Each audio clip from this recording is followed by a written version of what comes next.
ನಮಸ್ಕಾರ. ಹೊಸ ವರ್ಷದ ಶುಭಾಶಯಗಳು. ಹೊಸ ವರ್ಷ ಮುಗಿದು 3-4 ತಿಂಗಳಾಯ್ತಲ್ವಾ ಅಂತ ನೀವು ಯೋಚನೆ ಮಾಡ್ಬೋದು. ನಮ್ಮ ಮರಗಿಡಗಳಿಗೆ, ಪ್ರಾಣಿ ಪಕ್ಷಿಗಳಿಗೆ, ಗಿಡಮೂಲಿಕೆಗಳಿಗೆ ಗೊತ್ತಾಗುವ ಹೊಸ ವರ್ಷ ನಾಳಿದ್ದು ಚೈತ್ರ ಮಾಸದ ಪಾಡ್ಯದ ದಿವಸ. ಯಾಕೆಂದರೆ ಅವುಗಳು ಹೊಸದಾದ ತಳಿರು ತೋರಣಗಳಿಂದ ಸಿಂಗಾರಗೊಂಡು ಪ್ರಕೃತಿಯ ಮಾತೆ ಭಗವಂತನನ್ನು ಸ್ವಾಗತೀಕರಿಸುವುದು ನಮ್ಮ ಚೈತ್ರ ಮಾಸದ ಪಾಡ್ಯ, ಅಂದರೆ ಮಾರ್ಚ್ 30. ಅದರ ಜೊತೆಗೆ ಸೌರಮಾನದ ಇಡೀ ಸೌರ ಮಾಸದ ಗಣನೆಯ ಲೆಕ್ಕದಲ್ಲಿ ಬರುವಂತಹದ್ದು ಏಪ್ರಿಲ್ 14. ಅದು ಸಾಮಾನ್ಯವಾಗಿ ಒಂದು 15 ದಿವಸದ ಅಂತರ ಇರುತ್ತೆ. ಅದೆರಡು ಬೇರೆ ಬೇರೆ ಪ್ರಕ್ರಿಯೆಗಳಲ್ಲ, ಎರಡೂ ಕೂಡ ಯುಗಾದಿಯನ್ನು ಆಚರಿಸಬೇಕು ಅಂತ ಶಾಸ್ತ್ರಕಾರರು ಸ್ಪಷ್ಟವಾಗಿ ಹೇಳ್ತಾರೆ. ಅವತ್ತು ನಾವು ಮಾಡಬೇಕಾದ ಕರ್ತವ್ಯ ಅಭ್ಯಂಗ ಸ್ನಾನ. ಎರಡೂ ಯುಗಾದಿ ದಿವಸ. ಚಾಂದ್ರಮಾನದವರು ನಾವು ಅಂತ ಹೇಳಿ ಮಾರ್ಚ್ 30 ಬಿಡುವ ಹಾಗಿಲ್ಲ, ಸೌರಮಾನದವರು ಅಂತ ಹೇಳಿ ನಾವು ಮಾರ್ಚ್ 30 ಬಿಡುವ ಹಾಗಿಲ್ಲ, ಚಾಂದ್ರಮಾನದವರು ಅಂತ ಹೇಳಿ ನಾವು ಏಪ್ರಿಲ್ 14 ಬಿಡುವ ಹಾಗಿಲ್ಲ. ಎಲ್ಲರೂ ಎಲ್ಲವನ್ನೂ ಆಚರಿಸಬೇಕಾದದ್ದು. ಇದರಲ್ಲಿ ಎರಡು ಪಂಗಡಗಳಲ್ಲ, ಎರಡು ಥರದ ಆಚರಣೆಗಳ ಕ್ರಮ. ಮಾಸದ ಲೆಕ್ಕ ಚಂದ್ರನನ್ನು ಮತ್ತು ಸೂರ್ಯನನ್ನು ಹಿಡಿದಾಗ ಅವುಗಳ ಗತಿ ಸ್ವಲ್ಪ ವ್ಯತ್ಯಾಸ ಇರುವುದರಿಂದ ವ್ಯತ್ಯಾಸ ಹೊರತು ನಮ್ಮ ಅಭಿಪ್ರಾಯದ ಭೇದದಿಂದ ಅಲ್ಲ. ಈ ಕಾರಣಕ್ಕಾಗಿ ಎರಡು ಯುಗಾದಿಗಳ ನಡುವೆ ಒಂದು ಸುಂದರವಾದ ಹಬ್ಬ ಶ್ರೀರಾಮಚಂದ್ರನ ಹುಟ್ಟು ಹಬ್ಬ. ಶ್ರೀರಾಮಚಂದ್ರ ನಮ್ಮ ನೆಲದಲ್ಲಿ ಮರ್ಯಾದಾ ಪುರುಷೋತ್ತಮನಾಗಿ ರಾಮರಾಜ್ಯದ ಕಲ್ಪನೆಯನ್ನು ಇವತ್ತಿಗೂ ಜೀವಂತಗೊಳಿಸಿ ಸಾಕಾರವಾಗಿಟ್ಟುಕೊಂಡು ಅದರ ನೆಲೆಯಲ್ಲೇ ನಾವೆಲ್ಲ ಮಾತನಾಡುವ ಹಾಗೆ ಬನ್ನಿ ನೀವು ಬದುಕಿ ನಮಗೂ ಬದುಕಲು ಬಿಡಿ ಅನ್ನುವಂತಹ ಉದಾತ್ತವಾದ ಧರ್ಮವನ್ನು ಈ ಜಗತ್ತಿಗೆ ತೋರಿದ ನಾಯಕ ಶ್ರೇಷ್ಠರಲ್ಲಿ ಶ್ರೀರಾಮಚಂದ್ರನು ಕೂಡ ಒಬ್ಬ.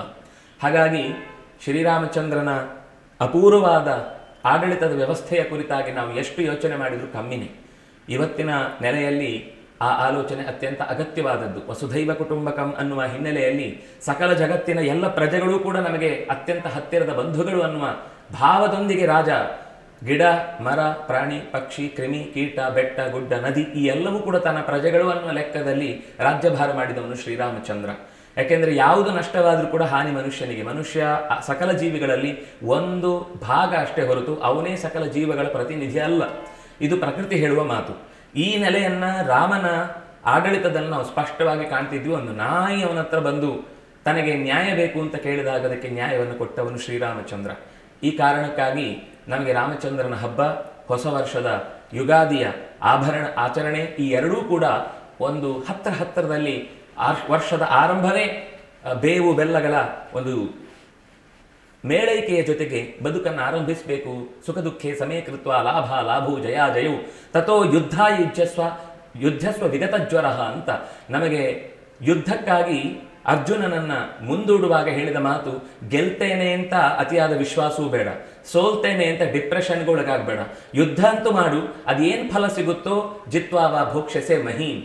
ಒಂದು ವೇಳೆ ಗೆದ್ರೆ ಸಿಂಹಾಸನ, ಸೋತ್ರೆ ಮಸಣ. ಈ ಎರಡರ ನಡುವೆ ನಾವು ಎಲ್ಲಿದ್ರೂ ಕೂಡ ನಮ್ಮ ಕರ್ತವ್ಯದಲ್ಲಿ ನಾವು ಚೂರೂ ಕೂಡ ಹಿಂದೆ ಸರಿಯುವುದಿಲ್ಲ ಅನ್ನುವ ಎಚ್ಚರಿಕೆಯನ್ನು ಬೋಧಿಸಿದ ಆ ದಿನವನ್ನೇ ನಾವು ಒಂದು ರೀತಿಯಲ್ಲಿ ಯುಗಾದಿ ಅಂತ ಯುಗ ಅಂದರೆ ಜೋಡಿಗಳೇ ಮೊದಲಾಗಿ ಇಡೀ ಜೀವನದಲ್ಲಿ ಮತ್ತೆ ಮತ್ತೆ ಬರ್ತಾ ಇತ್ತು. ಸುಖ ದುಃಖ ಇರಬಹುದು, ಲಾಭ ನಷ್ಟ ಇರಬಹುದು, ಜಯ ಅಪಜಯ ಇರಬಹುದು, ಕಳೆದುಕೊಳ್ಳುವುದು ಪಡೆದುಕೊಳ್ಳುವುದಿರಬಹುದು. ಈ ರೀತಿ ನೂರಾರು ಥರದ ದ್ವಂದ್ವಗಳ ಬದುಕನ್ನು ನಾವು ಆರಂಭಿಸುವ ದಿನವಾಗಿ ಮೊದಲೇ ಅದನ್ನು ತಲೆಯಲ್ಲಿ ಇಟ್ಟುಕೊಂಡ್ರೆ ಪಡೆದರೆ ಸಂತೋಷ, ಪಡೆಯದಿದ್ದರೆ ಸರಿ, ಅದು ನಮಗೆ ಸಿಗುವಂಥದ್ದಲ್ಲ ಅನ್ನೋದರ ಸಮಾಧಾನದ ಜೊತೆಗೆ ನಾವು ಹೆಜ್ಜೆ ಇಡುವುದಾದರೆ ಜೀವನದಲ್ಲಿ ಏನೇನೇ ಕಷ್ಟಗಳು ಬಂದರೂ ಕೂಡ ಅದನ್ನು ಎದುರಿಸಿ ಮತ್ತೆ ಹೊಸ ಥರದ ಎದುರಾಳಿಗಳನ್ನು ಎದುರಿಸಲಿಕ್ಕೆ ಬೇಕಿರುವ ಕೆಚ್ಚನ್ನು, ಆತ್ಮವಿಶ್ವಾಸವನ್ನು ತಾಳುವ ಶಕ್ತಿ ನಮಗೆ ಈ ಯುಗಾದಿ ಕೊಡುತ್ತೆ. ಅದಕ್ಕಾಗಿ ಬೇವು ಮತ್ತು ಬೆಲ್ಲ ಅನ್ನುವ ಎರಡೂ ಪದಾರ್ಥಗಳನ್ನು ಜೋಡಿಯಾಗಿ ನಾವು ಭಗವಂತನಿಗೆ ನಿವೇದಿಸಿ ಸ್ವೀಕರಿಸುವ ಗುಡನಿಂಬಕ ಭಕ್ಷಣಂ ಅಂತ ಕರೀತಾರದನ್ನು. ಗುಡ ಅಂದರೆ ಬೆಲ್ಲ, ನಿಂಬಕ ಅಂದರೆ ಈ ಬೇವಿನ ಎಲೆ. ಇದೆರಡನ್ನು, ಅದರ ಚಿಗುರನ್ನು ಜೋಡಿಸಿ ಜೊತೆಯಾಗಿ ತಿನ್ನುವುದರ ಅರ್ಥವೇ ಜೀವನದಲ್ಲಿ ಎರಡೂ ಥರದ ಭಾಗಗಳು, ಒಂದು ನಾಣ್ಯಕ್ಕೆ ಎರಡು ಮುಖ ಇದ್ದ ಹಾಗೆ ಜೀವನಕ್ಕೆ ಸುಖ ದುಃಖ ಅನ್ನುವ ಎರಡು ಮುಖ ಇದ್ದೇ ಇರುತ್ತೆ.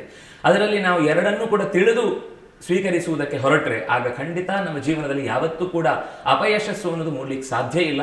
ಈ ನೆಲೆಯಲ್ಲಿ ನಮಗೆ ಯುಗಾದಿ ಮತ್ತು ರಾಮನವಮಿ ಈ ಎರಡೂ ಹಬ್ಬಗಳನ್ನು ಅತ್ಯುನ್ನತವಾದ ಮನಸ್ಥಿತಿಯಲ್ಲಿ ನಾವು ಆಚರಿಸುವುದಕ್ಕೆ ನಾವು ಸಿದ್ಧರಾಗಬೇಕು. ಮುಖ್ಯವಾಗಿ ಇಂತಹ ಆಚರಣೆಗಳಲ್ಲಿ ನಮಗೆ ಇರಬೇಕಾದ ಎಚ್ಚರ, ಎಲ್ಲ ಜನರನ್ನು ಕೂಡ ನಾವು ಒಗ್ಗೂಡಿಸಿಕೊಂಡು ಶ್ರೀರಾಮಚಂದ್ರನ ಸಂದೇಶವನ್ನು ಮುಟ್ಟಿಸಬೇಕಾದ್ದು ನಮ್ಮ ಕರ್ತವ್ಯ. ರಾಮಾಯಣದ ಅಧ್ಯಯನ ನಮ್ಮ ಈ ಯುಗಾದಿಯ ಆರಂಭದ ದಿನದಲ್ಲಿ ಒಂದು ಸಂಕಲ್ಪವಾದರೆ ಒಂದು ವರ್ಷದ ಒಳಗೆ ಇಡೀ ರಾಮಾಯಣವನ್ನು ಓದುವಷ್ಟು ನಾವು ನಿಷ್ಠೆಯನ್ನು ತೊಟ್ಟೆವು ಅಂತಾದರೆ ನಿಜವಾಗಿ ನಾವು ರಾಮನವಮಿಯನ್ನು ಆಚರಿಸಿದ ಹಾಗೆ.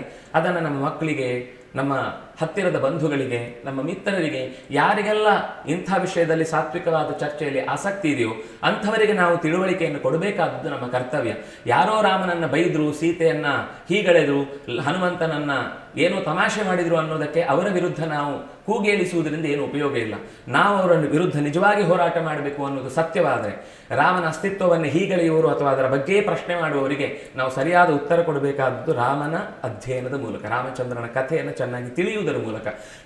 ಕೇವಲ ತಿಳಿಯುವುದಲ್ಲ, ನಮ್ಮ ಸುತ್ತ ಇದ್ದ ನಮ್ಮ ಆತ್ಮೀಯರಿಗೆ, ಬಂಧುಗಳಿಗೆ, ಮಕ್ಕಳಿಗೆ ಅದರ ಬಗ್ಗೆ ಸರಿಯಾದ ಕಲ್ಪನೆಯನ್ನು ಕೊಡುವುದರ ಮೂಲಕ ಈ ದೇಶದ ಅಸ್ತಿತ್ವವನ್ನು ಭದ್ರಗೊಳಿಸುವ, ಸುತ್ತಲೂ ಎಲ್ಲ ರೀತಿಯಿಂದಲೂ ನಮ್ಮ ಮೇಲೆ ನಡೆಯುತ್ತಿರುವ ದಾಳಿಗಳ ಒಳಗೂ ಈ ಮಣ್ಣಿನಲ್ಲಿ ಒಂದು ಸತ್ವ ಇದೆ ಅಂದರೆ ಅದಕ್ಕೆ ಕಾರಣ ನಮ್ಮ ಹಿರಿಯ ಪುರುಷರು. ಈ ಹಿಂದೆ ಈ ನೆಲದಲ್ಲಿ ಈ ನೆಲಕ್ಕಾಗಿ ತಮ್ಮ ಬದುಕನ್ನು ಸವೆಸಿದವರು. ಅವರ ತಪಸ್ಸಿದೆ, ಅವರ ಆತ್ಮವಿಶ್ವಾಸ ಇದೆ, ಅವರ ಛಲ ಇದೆ, ಅವರು ಇದಕ್ಕೋಸ್ಕರ ಕೊಟ್ಟ ತ್ಯಾಗ ಇದೆ. ಇದೆಲ್ಲದರ ಬಳಕೆಯನ್ನು ನಾವು ಮಾಡಿಕೊಳ್ಬೇಕು. ದುರ್ಬಳಕೆ ಮಾಡಿಕೊಂಡವರ ಬದುಕು ಅತ್ಯಂತ ಹಾನಿಕರವಾದದ್ದು. ಅವರು ಖಂಡಿತ ಸತ್ಯವನ್ನು ಮುಟ್ಲಿಕ್ಕೆ ಸಾಧ್ಯ ಇಲ್ಲ. ಅದನ್ನಾಗಿ ಸತ್ಯಕ್ಕಿರುವ ಬಲ, ಪ್ರಾಮಾಣಿಕತೆಗಿರುವ ಬಲ, ಆತ್ಮವಿಶ್ವಾಸಕ್ಕಿರುವ ಬಲ ಅದು ಬೇರೆ ಯಾವುದಕ್ಕೂ ಬರಲಿಕ್ಕೆ ಸಾಧ್ಯ ಇಲ್ಲ. ಆತ್ಮವಿಶ್ವಾಸದ ಪ್ರತೀಕವಾಗಿ ಅಷ್ಟು ಅಯೋಧ್ಯೆಯಿಂದ ಲಂಕೆ ತನಕ ತನ್ನ ಮಡದಿಗಾಗಿ ನಡೆದಾಡಿ ಓಡಿ ಬಂದವ ಶ್ರೀರಾಮಚಂದ್ರ ಮರಳಿ ಆಕೆಯನ್ನು ಪಡೆದು ಅಯೋಧ್ಯೆಗೆ ತೆರಳಿದ. 11,000 ವರ್ಷಗಳ ಕಾಲ ರಾಜ್ಯಭಾರ ಮಾಡಿದ. ಇದಕ್ಕಿಂತ ದೊಡ್ಡದಾದ ಒಬ್ಬ ವ್ಯಕ್ತಿಯ ಉದಾತ್ತ ಜೀವನಕ್ಕೆ ಬೇಕಿರುವ ಆದರ್ಶದ ನಡೆ ಇನ್ನೆಲ್ಲಿ ಸಿಗಲಿಕ್ಕಿದೆ? ಹಾಗಾಗಿ ಅಂತಹ ವ್ಯಕ್ತಿತ್ವದ ಹಿನ್ನೆಲೆಯಲ್ಲಿ ಪ್ರಶ್ನೆಗಳು ಬರಬಹುದು, ತಪ್ಪಲ್ಲ. ನಾನು ಪ್ರಶ್ನೆಗಳನ್ನು ವಿರೋಧಿಸುವವನಲ್ಲ. ಆದರೆ ಆ ಪ್ರಶ್ನೆಗಳಿಗೆ ಉತ್ತರ ಬೇಕು ಅನ್ನೋ ಜಿಜ್ಞಾಸೆ ಇರಲಿ, ಜೊತೆಗೆ ಅದಕ್ಕಾಗಿ ಪ್ರಾಮಾಣಿಕವಾದ ಪ್ರಯತ್ನವಿರಲಿ. ಖಂಡಿತ ಉತ್ತರ ಸಿಕ್ಕೇ ಸಿಗುತ್ತೆ. ಉತ್ತರವಿಲ್ಲದ ಪ್ರಶ್ನೆಗಳಿಲ್ಲ ಈ ಜಗತ್ತಿನಲ್ಲಿ. ಆದರೆ ಕೇವಲ ಪ್ರಶ್ನೆ ಮಾಡುವುದೇ ಬಿಗುಮಾನ, ದೊಡ್ಡತನ ಅಂತ ಭ್ರಮಿಸುವವರಿಗೆ ಎಷ್ಟು ಪ್ರಶ್ನೆಗಳಿಗೆ ಉತ್ತರ ಕೊಟ್ಟರೂ ಅವರಿಗೆ ಸಮಾಧಾನವೂ ಸಾಧ್ಯ ಇಲ್ಲ.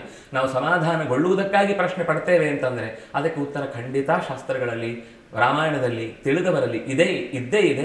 ಅದಕ್ಕಾಗಿ ನಮ್ಮ ಪ್ರಾಮಾಣಿಕವಾದ ಪ್ರಯತ್ನ ನಡೆಸೋಣ. ಹೊಸ ವರ್ಷ ಹೊಸ ಥರದ ಸಂಕಲ್ಪದ ಜೊತೆಗೆ, ಹೋದ ವರ್ಷ ಅಕಸ್ಮಾತ್ ನಾವು ನೆನೆದು ಸಂಕಲ್ಪ ಮಾಡಿದ್ದರೆ ಅದನ್ನು ಪೂರ್ಣಗೊಳಿಸಿದ್ದೇವಾ ಯೋಚಿಸೋಣ. ಮುಂದಿನ ಇಡೀ ವರ್ಷದ ನಾವೇನೇನು ಸಾಧನೆ ಮಾಡಬೇಕು, ನಮ್ಮತನವನ್ನು ಹೇಗೆ ಉಳಿಸ್ಕೊಳ್ಬೇಕು, ನಮ್ಮ ಸಂಸ್ಕೃತಿಯನ್ನು, ನಮ್ಮ ಸಂಸ್ಕಾರವನ್ನು, ನಮ್ಮ ಭಾಷೆಯನ್ನು, ಈ ದೇಶದ ಎಲ್ಲ ಬಗೆಯ ಸಾರ್ವಭೌಮತೆಯನ್ನು ಕಾಪಾಡಿಕೊಳ್ಳುವುದಕ್ಕೆ ಏನೆಲ್ಲ ಬೇಕೋ ಅದನ್ನು ಪಡೆಯುವಂತಹ ಸಂಕಲ್ಪವನ್ನು ನಾವು ಅವಶ್ಯವಾಗಿ ಮಾಡಬೇಕಾದದ್ದು ಈ ದಿನದ ತುರ್ತು. ಇಂತಹ ಹೊಸ ಹಬ್ಬದ ಆಚರಣೆಯ ಸಾರ್ಥಕವಾದಂತಹ ಹೆಜ್ಜೆಗಳನ್ನು ನಾವು ಇಡುವುದಕ್ಕೆ ಈ ದಿನ ಅದು ಸಾರ್ಥಕವಾಗಲಿ ಅಂತ ಹೇಳ್ತಾ ನಮಸ್ಕಾರ. ಟಿವಿ ವಿಕ್ರಮ, ದೇಶ ನಿಮ್ಮ ಕೈಯಲ್ಲಿ. ವಿಕ್ರಮದ ಕಾರ್ಯಕ್ರಮಗಳನ್ನು ನಿರಂತರವಾಗಿ ವೀಕ್ಷಿಸಲು ಸಬ್ಸ್ಕ್ರೈಬ್ ಮಾಡಿ, ಬೆಲ್ ಐಕನ್ ಒತ್ತಿ.